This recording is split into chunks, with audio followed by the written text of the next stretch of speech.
Da li ste čuli za srpski safari? Niste? Pa ovaj safari se nalazi, vjerovali ili ne, u Vojvodini. U pitanju je Krčedinska Ada. To je riječno ostrvo veoma atraktivno za avanturiste, ljubitelje prirode, životinja i onih kojima ne pada teško da se malo isprljaju. Ona zauzima površinu od oko 9 kvadratnih kilometara i ima obalu dugu oko 10 kilometara. Ovaj safari čine brojne životinje koje tu slobodno žive u očuvanoj prirodnoj sredini. Ljudi koji posjete Adu imaju priliku da vide brojne konje, magarce, mangulice, ovce, krave, ptice i posebno je atraktivna autohtona vrsta podolskog goveče koja se rijetko gdje može vidjeti, a koja se ovdje gaji u svrhu očuvanja genetskih resursa. Ovu oazu mira i rezervat prirode sa oko 500 domaćih životinja moguće je posjetiti u periodu od juna do septembra u zavisnosti od vremenskih uslova i vodostaja. Gornjačka klisura krije mnogo misterija. Iako je dosta istraživano, postoji mnogo nerazjašnjenih tajni koje krase ovo duhovno središte srednjovjekovne Srbije. Klisura se sa ostacima srednjovjekovnog grada Ždrijelo i opčinjavajućim manastirima smatra svetom kotlinom. Ona skriva mnoge tajne i legende. Sa lijeve obale Mlave, naslonjen na strme litice Ježevice, nalazi se manastir Gornjak, zadužbina kneza Lazara iz 14. vijeka. Svake godine, tačno na Đurđevdan, iz pukotine na stijeni iza manastira voda počinje da kaplje i sliva se do jedne male uvale, odakle ljudi kašikama skupljaju. Za nju se vjeruje da su suze svetog Grigorija i da liječe očne tegobe. Iz iste stijene raste loza za koju se vjeruje da liječi neplodnost, te mnogi mladi ljudi ovdje dolaze kako bi uz pomoć nje došli do nasljednika. Ostaci manastira Blagoveštenje uklesanog u stijeni ipak privlače najviše pažnje. Zadužbina su despota Stefana Lazarevića. Nalaze se u toj klisuri na lijevoj strani puta Petrovac-Žagubica.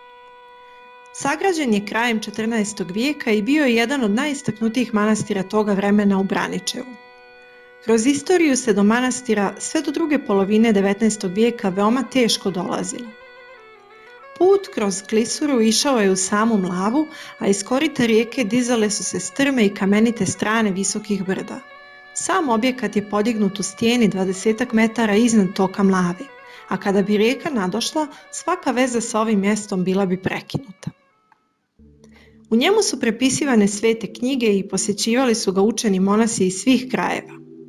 Porušen je krajem 17. vijeka pod najezdom turske vojske na način na koji su stradali i mnogi srpski manastiri toga vremena.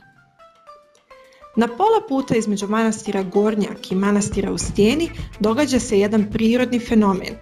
Tok rijeke se na jednom mjestu uopšte ne čuje. Legenda kaže da su tu i priroda i ljudi začutali kada su čuli ishod boja na Kosovu. Zato mještani ovo mjesto nazivaju voda koja ćuti. Po drugom predanju, ovo je mjesto gdje je knez Lazar u toku lova uoči Kosovske bitke sreo isposnika Grigorija. Želio je da priča sa njim, ali Grigorije nije htio da pređe rijeku. Zbog toga je razgovor započet dovikivanjem preko glasne rijeke. Kada je Grigorije uvidio da je Lazar pobožan čovjek, uputio je molitvu da se rijeka utiša. Molitva mu je uslišena, a nakon razgovora knez Lazar gradi bogomolju u Gornjačkoj klisuri. Da li znate da Srbija krije preistorijsko blago? Kustos muzeja grada Beograda na arheološkom nalazištu Belo brdo u Vinči kaže: Neolit je jedino vrijeme suštinske ravnopravnosti polova bez matrijarhata ili patrijarhata. Neolićani su osvojili sve vrijednosti kojima teži savremena civilizacija. Svijet bez rata i život bez dominacije, što znači da je to vrijeme po svojim vrijednostima vrijeme budućnosti. Mi kroz Vinču ne baštinimo samo spomenik kulture, nego i sve te vrijednosti. Praistorijsko naselje u Vinči, na desnoj obali Dunava, 14 km nizvodno od Beograda, otkriveno je 1908. godine. Proučavanje arheoloških artefakata pokazalo je da je kultura otkrivena u Vinči najstarija do sada pronađena i da pripada ranom periodu neolita. Vinča je u ovom dijelu Europe prvi evropski grad. Tako je neolit početak urbane evropske civilizacije.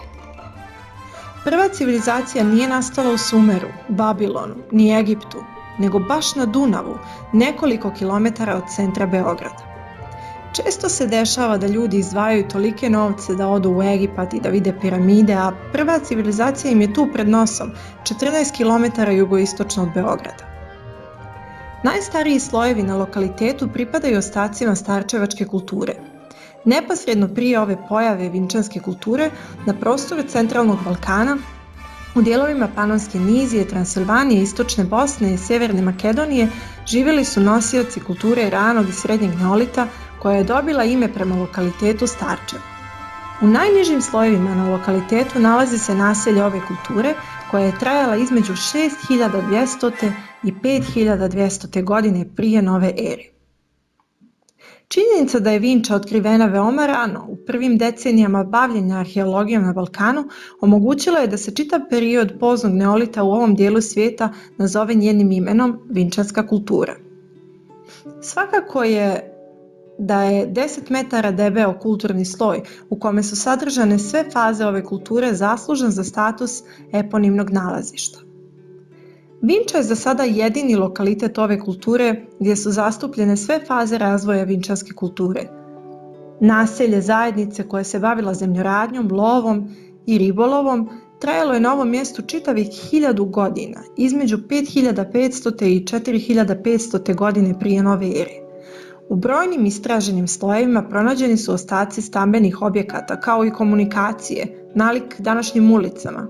Između njih bogatstvo nalaza sa ovog lokaliteta, od keramičkih posuda, figuralne plastike, alatke od životinjskih kostiju, iglačanog okresanog kamena, ostataka kuća, govori u prilog da je vinčanska kultura na ovom mjestu bila prosperitetna, što potvrđuje i dugotrajnost naselja.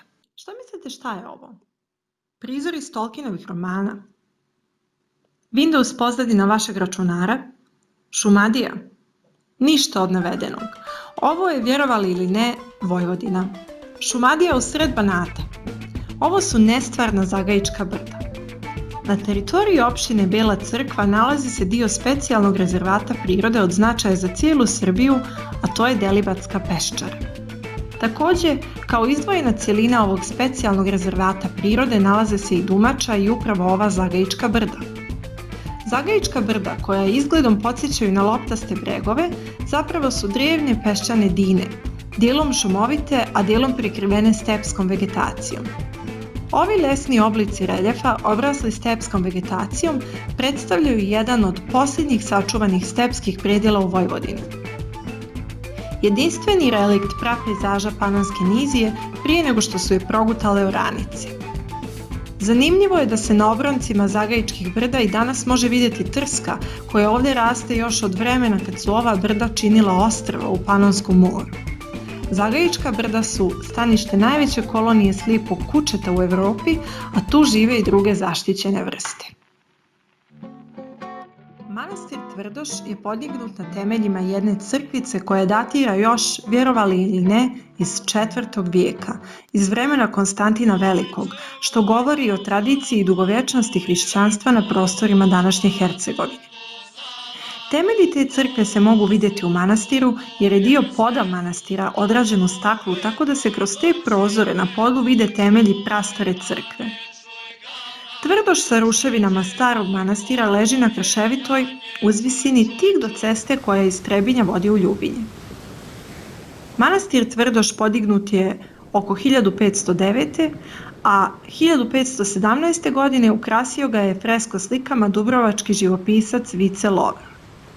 U manastiru Tvrdoš podvizavao se sveti Vasilije Ostroški, čudotvorac i jedan od svetitelja Srpske pravoslavne crkve. U manastiru se oduvijek pravilo dobro vino, po kome je manastir i danas veoma poznat.